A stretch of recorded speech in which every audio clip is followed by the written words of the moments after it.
제목도 이겁니다. 느닷없이 소환된 정도장. 도대체 왜 그럴까? 이겁니다.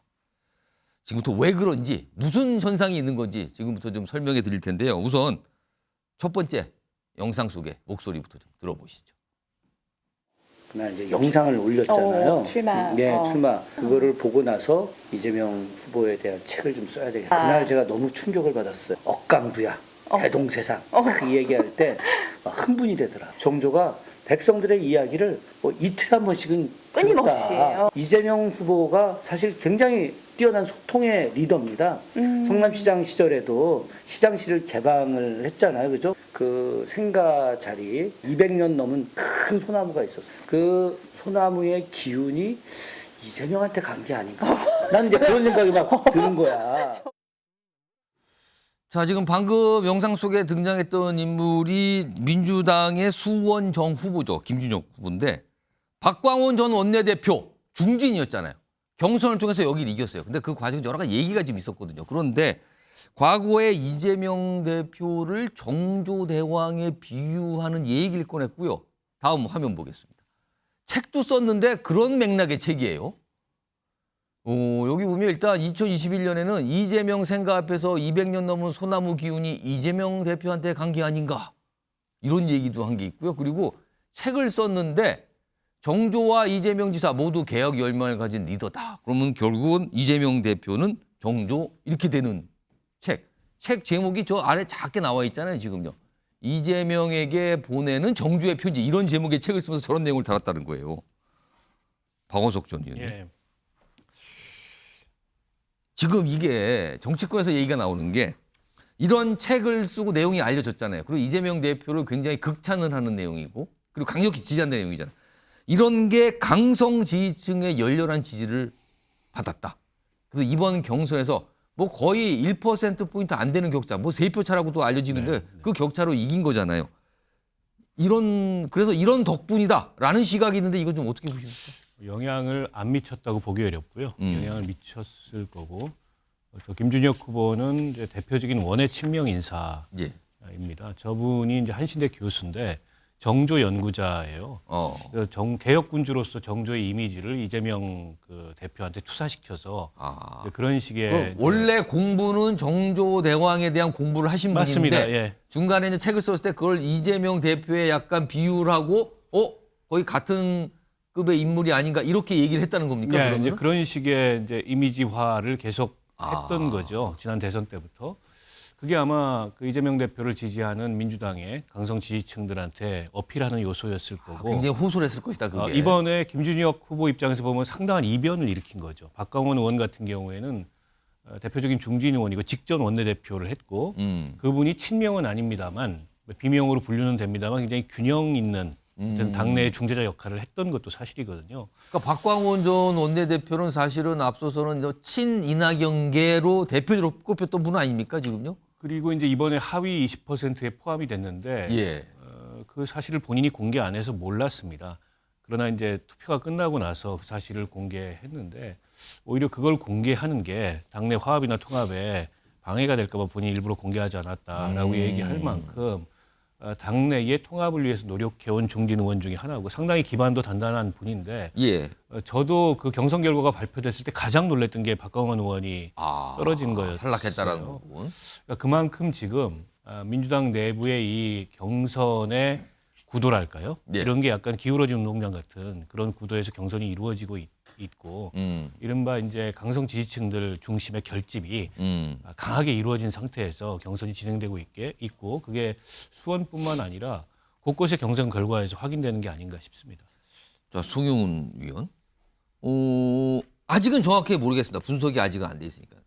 그러니까는 지금 박광원 전 원내대표가 탈락하고요. 김준혁 후보가 경선에 승리한 주 요인이 민주당 강성 지지층의 열렬한 지지 덕분이었다라고 그게 맞다면 지금 이거는 당내 경쟁이잖아요. 본선에서는 그것만 가지고 당선이 어려운 거 아닙니까? 그래서 지금 국민의힘에서는 이런 얘기를 하시는 분이 있더군요. 박광원 전 의원이 경선에서 탈락하자 이게 국민의힘 입장에서 오히려 호재다. 이런 얘기를 하시는 분인데 그게 무슨 말입니까? 그럴 수 있죠. 왜냐면요. 이제 그 수원정이라고 하는 지역구를 보면 예. 지금 이제 이수정 경기대 교수가 출마를 하지 않았습니까? 예. 그러면은 10년간 정치를 한 삼선 중진인 박광원 원내대표하고 신인이 이수정 교수하고 붙으면 물론 이제 이수정 교수의 참신성이 있고 예. 그분이 또 범죄 심리학자로서 범죄 예방이나 이런 사회 정책에 대해서 가질 수 있는 고유한 장점이 있습니다만 예. 그럼에도 불구하고 박광원 전 원내대표의 중량감이 상당한 것도 부정할 수 없는 사실입니다. 2014년에 이제 730 재보선으로 등원을 해서 정확하게 이제 10년이 됐거든요. 그럼 그동안 쌓인 게 있기 때문에 예. 그 지역에 오랫동안 축적된 기반을 신인이 짧은 시간에 따라잡는다는 게 쉽지 않습니다. 그런데 이제 경선에서 탈락을 했기 때문에 그러면은 김준혁 후보와 이수정 후보를 놓고 비교를 한다면 예. 신인 대 신인으로 대결을 하면은 유권자들이 아무래도 좀 정당을 지우고 머릿속에서 지우고 후보자들끼리 비교할 확률이 아무래도 높아지죠. 그럼 지금까지 국민의힘에서는 만약에 박광원 전 원내대표가 후보로 확정됐더라면 잠깐 부담스러웠다 이 판단을 하고 있었던 겁니까? 그러면 뭐 꼭 그런 판단을 한다기보다는 제가 개인적으로 봤을 때는 예. 이수정 교수도 훌륭한 후보이지만은 그런 부분에서는 약간 미진한 부분이 있을 것이다라고 보는 것이죠. 그런데 이제 후보 대 후보가 되면 유권자들의 시선이 달라질 수 있고 저 부분에서 또 한 가지는 경선이 지금 뭐 0.15% 차이였다고 하지 않습니까? 저렇게 치열한 경선이 있고 더더군다나 하위자로 분류돼서 감산된 결과라고 하면은요. 저 지역에서 민주당 조직 내의 화학적 결합이 잘 될 것인가 그 부분도 사실 눈여겨볼 포인트입니다. 본선에서는 감산이 없잖아요. 본선은 그냥 치러되는 거니까. 그래서 이런 얘기도 좀 나오고요. 정조대왕 얘기가 일단 이재명 대표와 관련돼서 나왔어요. 그런데요. 정조대왕 얘기는 또 한동훈 비대위원장과 관련해서 느닷없이 또 나왔어요. 그 목소리. 어떤 장면에서 그 얘기가 나온 건지 영상으로 확인해 보겠습니다. 한동훈 위원장님이 왕이 되시면 이 여기 상인들 있잖아요. 정조대왕처럼 상인들을 위한 정말 백성들을 위한 그런 정책을 폈으면 어떨까 그런 생각을 오늘 해보면서 우리 회장님으로 소개를 할게요. 분위기 이상한데 이런 거 쓰지 마세요. 네, 한번 전달해 주세요. 나한테? 고맙습니다. 고맙습니다. 이름이 뭐라고? 김무빈. 나는 한동훈이야. 나는 너를 기억할 테니까 너 나 기억해? 고마워. 네. 꿈이 대통령이래요. 나는 대통령의 꿈이 아니니까 네가 해라. 앞서서 뭐 대통령 얘기가 나오는데 정조대왕 얘기까지 나왔어요. 무슨 왕 얘기까지 나오고요. 아, 이렇게 되면 이게 진짜 단순히 그냥 웃어 넘기기만 하기 어려운 장면인데 윤주진 대표. 한동훈 위원장이 뭐 왕 얘기, 근데 정조대왕 얘기가 나오자 약간 놀란 것 같긴 해요. 놀란 것 같긴 한데 이거 어떻게 좀 보십니까? 본인이 약간 당황했을까요, 이거? 당황했다기보다도 이런 말들이 나왔을 때 이 지지층들이 쭉 이쪽으로 우르르 몰려가면서 마치 한동훈 비대위원장을 신격화하고 왕처럼 그렇게 모시는 모습, 분위기가 연출되면 아무래도 국민의힘이 너무 자만하는 거 아니냐. 좋을 게 없다. 네, 그리고 한동훈 비대위원장이 지금 대선 지금 선거운동하고 있냐. 이런 비판을 받기가 십상이기 때문에 한동훈 비대위원장 요즘에 보시면은 어떠한 당에서 문제가 발생하거나 설화가 발생하면은 곧바로 문자 메시지를 날린다든지 진화에 나섭니다. 완전히 그 여론 소방수 역할을 하고 있는데 예. 지금 방금도 마찬가지로 그 현장에서 바로 그런 말씀은 좀 옳지 않다라고 함으로써 본인이 어떤 그런 논란을 차단하고 또 어떤 겸손한 모습 이런 모습을 보인 것 같아서 좋지만 아무래도 이제 지금 한동훈 비대위원장을 둘러싼 이 보수 지지층의 기대감이 워낙에 높기 때문에 예.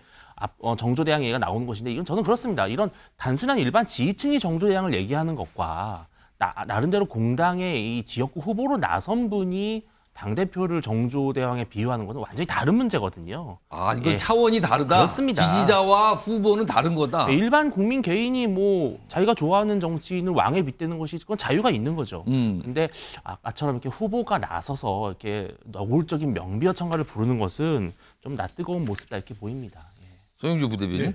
지금 한동훈 비대위원장 관련해서 그 어떤 상인들 대표자분께서 정조대왕 얘기하면서 한동훈 비대위원장 얘기를 꺼냈어요. 그러자 약간 그러면서 한 말이 뭐 보통 상식적으로 생각하면 그런 얘기하면 아유 감사합니다. 뭐 그런 말씀까지 하십니까라고 넘어갈 수도 있을 것 같아요. 근데 굳이 기자들 향해서 이런 거 쓰지 마세요. 이런 거잖아요. 그러면은 정말로 이른바 우리나라에서 지금 왕이라고 표현하면 사실 대권이잖아요. 이거 대권 뜻이 없어서 그런 걸까요? 아니죠. 말하자면 윤한 갈등이 지금 말하자면 잠깐 멈춰 있는 상황에서 본인이 지금 미래 권력으로서 왕 타령을 하면 뭐 이게 뭐 제법에 관심이 있냐 아까 말한 대로 그런 얘기 듣고 나서 너무 뭐 미소를 짓거나 약간 그렇죠. 뭐 화난 모습을 너무 보인다면 그 자체가 너무 부담스럽다. 그렇죠. 그러면 용산에서 또 보고 있을 것이고 그러면 또 괘씸죄에 걸릴 수 있다. 그래서 일단 갈등을 봉합된 상황에서 지금 총선을 치르는 입장에서는 예. 본인이 미래 권력으로 드러나는 것들을 굉장히 부담스러워할 거예요. 그리고 이거를 막 뭐 이제 기자들한테 쓰지 말아달라 할 필요도 없어요. 쓰지 말라 그러니까 그걸 썼어요. 그러니까요. 그러니까 말하자면 자기 속내를 들켰는지 모르겠으나 그 민주주의 국가에서 지금 왕타령하는 걸 보면 이 윤석열 대통령의 지금 국정운영 스타일이 왕인가? 라는 생각이 저는 들어요. 저는 왕 하면요.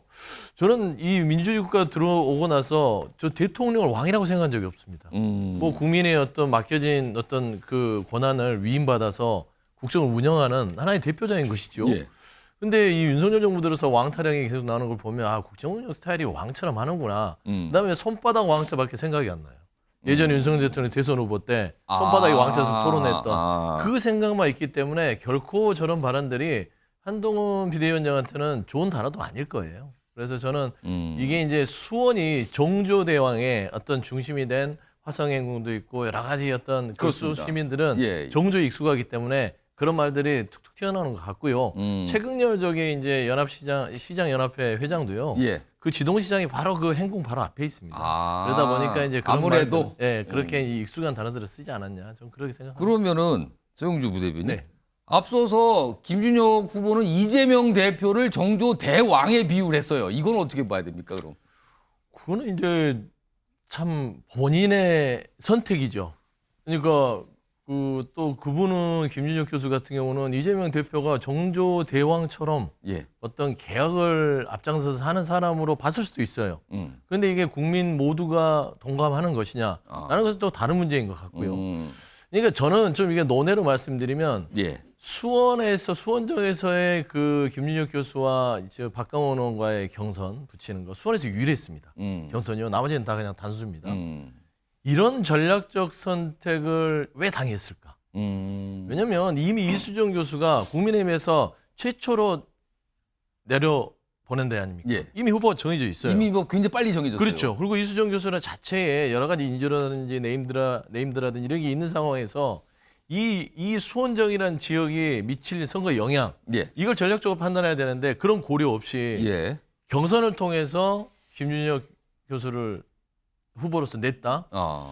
저는 이번 공천 여러 가지 할 얘기가 있지만 박강원 의원 전직 원내대표에게 단수 공천의 지혜를 주지 않고 전략적으로 판단하지 않은 것은 민주당이 두고두고 후회할 수 있는 일이지 않았을까라는 좀 개인적인 생각을 가지고 있습니다.